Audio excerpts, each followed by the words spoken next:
Queridíssimos, boa noite. Luiz Guilherme falando, professor de Sociologia de vocês. E vamos dar início agora aos nossos vídeos do segundo bimestre, enquanto eu tento ainda arrumar aquele horáriozinho para fazer aula ao vivo com vocês pelo Meet, que eu acho que é um pouquinho melhor.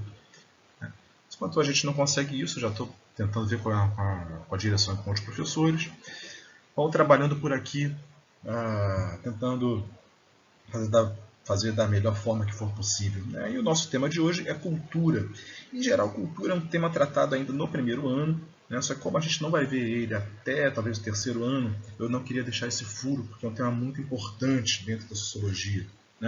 Então, vamos começar o vídeo de hoje, que é sobre cultura.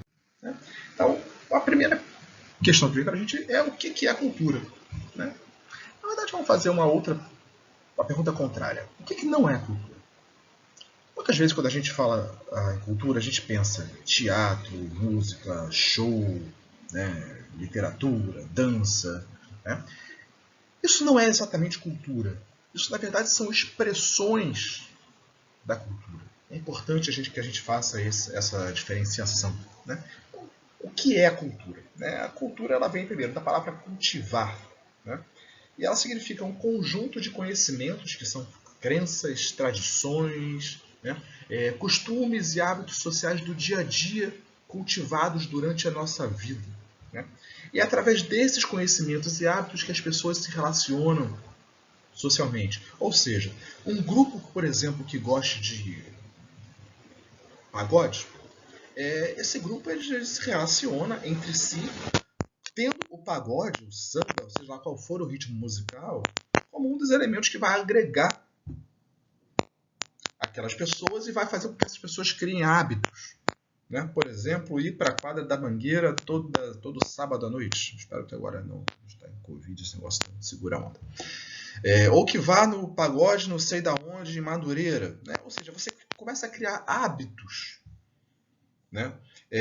de comportamento, de gostos. E esses hábitos, esses costumes que a gente vai criando ou reproduzindo, esses hábitos, esses costumes é que são a cultura mais propriamente dita. Então, a gente pode falar aqui da música, a gente pode falar que as pessoas se relacionam através de outros gostos, por exemplo, ir para a praia todo sábado. Então, por exemplo, o carioca é um povo, uma parte do povo, claro, não é todo mundo, tá, gente? Mas uma parte da população do Rio de Janeiro tem o hábito de ir para a praia todo sábado no verão. E todo domingo no verão. É um hábito. E esse hábito é que é cultura. O hábito de ir à praia no verão aos finais de semana. Ou ir para o pagode no sábado à noite, na sexta-feira à noite. Pensando aqui dentro da escola, vocês podem criar um hábito que vira uma cultura de ir para a padaria que fica em frente à escola todo dia depois da aula. Ou seja, cria-se hábitos, cria-se uma cultura.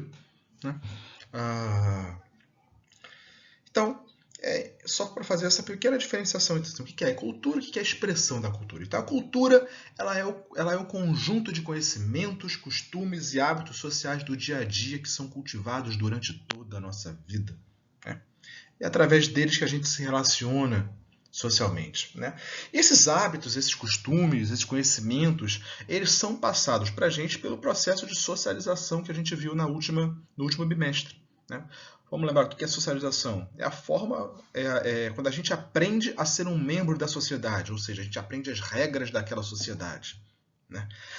Vamos retomar aqui a questão do samba. A gente tem o samba como uma cultura nossa. Os hábitos que envolvem o samba são uma cultura nossa. Seja ir para a escola de samba, para uma quadra de escola de samba, ou para assistir os desfiles, ou só para ouvir o samba. A gente cria a cultura em termos do samba. Se você for para o Japão, dificilmente você vai ouvir o samba. Não tem ali nenhum hábito relacionado ao samba que seja uma questão cultural dos japoneses. Então, esses hábitos todos são passados por nós pelo processo de socialização. quando a gente aprende uma série de regras, uma série de formas de como a nossa sociedade funciona, os valores que a nossa sociedade tem, né? Ou seja, tudo aquilo que a gente aprende assim que a gente nasce, com os nossos pais, com os nossos amigos, vizinhos, com a igreja, com a escola, com os meios de comunicação como um todo, né?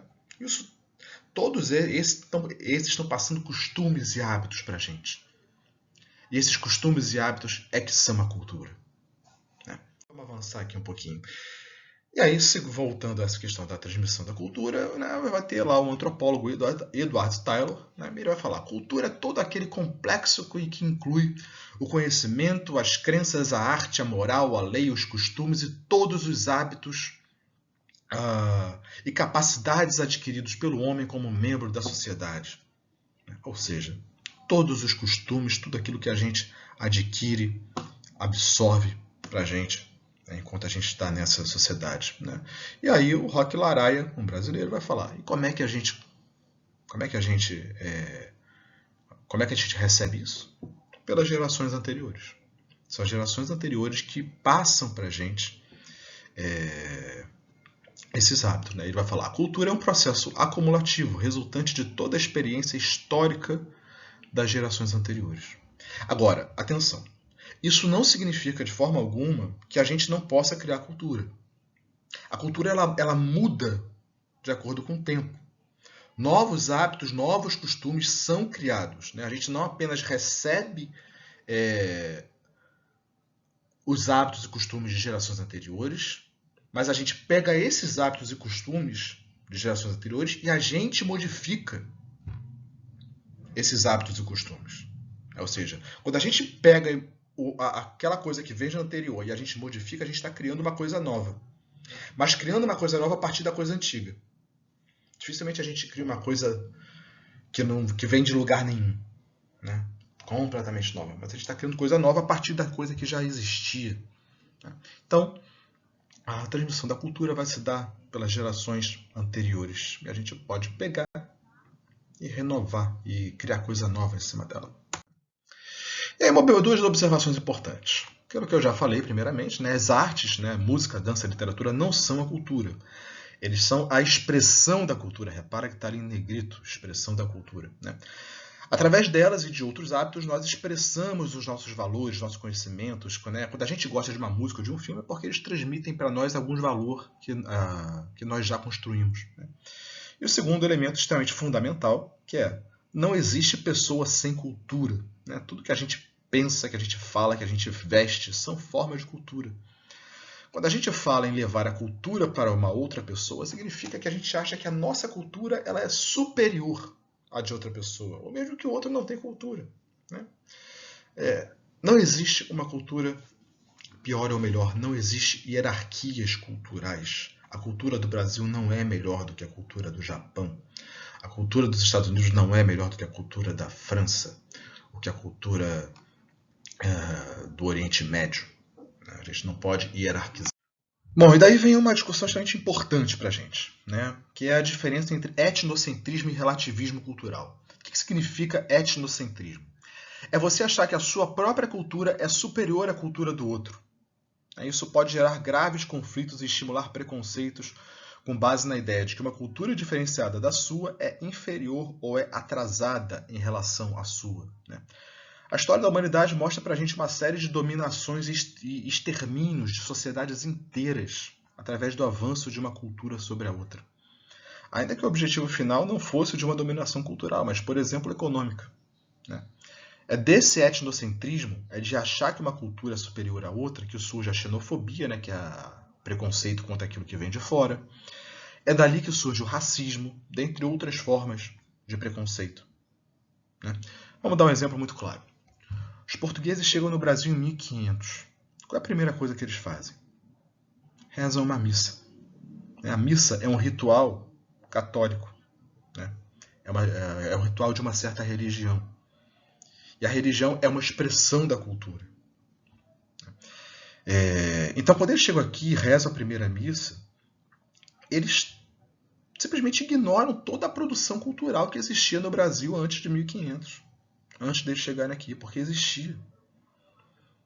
E eles chegam aqui e simplesmente dizimam boa parte dos indígenas, perdão, né? Impõem a sua cultura, a sua religião, tentam impor a sua comida, a sua forma de vestir. Né? Ao mesmo tempo, quando esses mesmos portugueses chegam na África e colonizam também a África, eles estão destruindo uma boa parte da cultura dos negros na África. Né? E traz esses negros para onde? Para o Brasil. Esses negros que vieram para o Brasil, escravizados, eles tinham uma cultura, eles tinham uma religião própria. E quando chega aqui no Brasil, eles são impedidos de praticar a sua religião. Com muita resistência eles praticam. Mas, por exemplo, os nomes que eram os nomes africanos tiveram que ser ocidentalizados. Então a pessoa tinha um nome na África, quando chegava aqui ela era rebatizada. Ou seja, era acabar com a cultura de todas as maneiras. E a gente pode falar de coisas muito... Vamos trazer um pouquinho agora para o século XX, né? Como é que os Estados Unidos, por exemplo, impõem a sua cultura para o restante do mundo? Né? Como é que o cinema de Hollywood impõe uma série de valores ocidentais para o restante do mundo? Isso tudo são formas de dominação cultural e econômica que supõe-se que uma certa cultura ela é superior à outra. Né? Do outro lado, contrapondo-se a isso, a gente tem a ideia do relativismo cultural. O que é o relativismo cultural? É a ideia de que toda experiência cultural é legítima, né, como resultado da interação de diferentes grupos. A diversidade cultural é vista como algo positivo, mostrando como, de formas diversas, o ser humano se realiza enquanto ser social. Ou seja, como é que, sendo fruto de várias culturas diferentes, você cria um ser humano. Então, se a gente pega aqui no Brasil, a gente tem hábitos, por exemplo, de refeição. A gente come com garfo e faca, a maioria das comidas. Né? Lá no Japão é com hashi. Só que a gente respeita que os japoneses usem o hashi e a gente mesmo já passa, quando come comida japonesa aqui, já passa a tentar comer com hashi lá, aqueles 2 pauzinhos. Né? Ou seja, o que é o relativismo cultural? Significa respeite a cultura do seu amiguinho. Ela é legítima, ela não é pior do que a sua. Enquanto os etnocentristas estão falando, a nossa cultura é melhor do que a do outro. E aí ele tenta esmagar a cultura do outro. O nazismo foi isso. As colonizações europeias pelo mundo foram isso. Né? E a forma como os negros são tratados é isso. Vem daí. Né? Então, continuando. Não existe um critério do que seria uma cultura certa ou uma cultura errada. A gente não pode falar, isso está certo você comer com hashi, ou está errado você comer com hashi. Né? Cada sociedade tem o seu código do que é correto. Né? Contudo, dentro de uma sociedade existem diversos agrupamentos diferentes que nem sempre são contemplados por aquilo que se considera correto. Exemplo, né? Mulheres são criticadas por usar uma roupa curta, né? Ou certas religiões, ou certas práticas religiosas são discriminadas. Né? Ou seja, dentro de uma sociedade existem regras. Lembra aqueles valores que a gente falou do processo de socialização? Né? Então, existem diversos agrupamentos religiosos, por exemplo, que querem praticar a sua religião, só que às vezes a religião dessa pessoa é uma religião que não é hegemônica. E aí ela sofre preconceito por conta daquilo. Né? Por quê? Porque uma sociedade acha que aquilo ali é errado. Né? Quando a gente fala das mulheres usarem a roupa curta, por exemplo, durante boa parte da história do nosso país, as mulheres não podiam usar a roupa curta. Né? Então uma sociedade criou esse código. Hoje já começa a poder usar. Né? Mas muitas ainda são criticadas por isso. Né? Terceiro elemento, não é possível comparar culturas. Volto a falar, não existe uma cultura que seja melhor do que a outra. Né? E a gente às vezes acha que a cultura do outro é diferente. Né? Por exemplo, no Japão não, na Coreia, é muito comum que você coma que um dos alimentos é cachorro. Come-se cachorro na Europa, na Coreia. Né? Na Copa do Mundo de 2002, vocês acho que não eram nascidos, queriam proibir. Né? Só que é uma coisa que os caras fazem há muito tempo. É cultural deles. Né? Da alimentação deles. Né? E a gente acha aquilo muito estranho. Só que eles podem olhar pra gente e falar: peraí, vocês são muito estranhos. Né? Então, assim, perante a outras culturas, nós somos os diferentes, nós somos os estranhos. Né? E a cultura de uma sociedade ela muda com o tempo. O que é certo hoje podia não ser certo antigamente. Por exemplo, o trabalho infantil antigamente era muito. Ele era naturalizado. Né? A homossexualidade,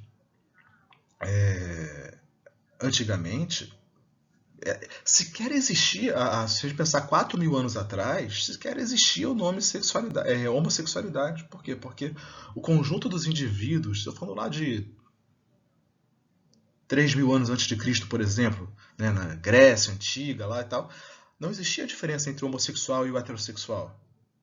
Por quê? Porque a sexualidade era expressada de várias maneiras. Então, as pessoas se relacionavam entre si independente do seu gênero, independente de serem homens ou mulheres. Né? A escravidão ela era moralmente aceita antigamente. Não se tinha nenhum problema em aceitar a escravidão. Né? Só que isso muda. Felizmente as coisas mudam. Né? Então, ficam essas observações. E aí a gente, para terminar, a gente bota aquela pulga atrás da orelha. Por quê? Porque a gente é chato. E se uma cultura que defende que sua cultura é superior às outras, a gente deve respeitar? Difícil. Vou botar um caso concreto. Nesse exato momento em que eu estou aqui na minha casa gravando esse vídeo, que vocês estão aí assistindo esse vídeo na casa de vocês, existem mulheres que estão no Oriente Médio sendo apedrejadas, literalmente, porque traíram seus maridos. A gente deve aceitar isso ou não? É a cultura deles. Eu vou terminar essa aula com essa pulga que eu estou deixando atrás da orelha de vocês. A gente volta a discutir isso semana que vem. Um grande abraço a todos.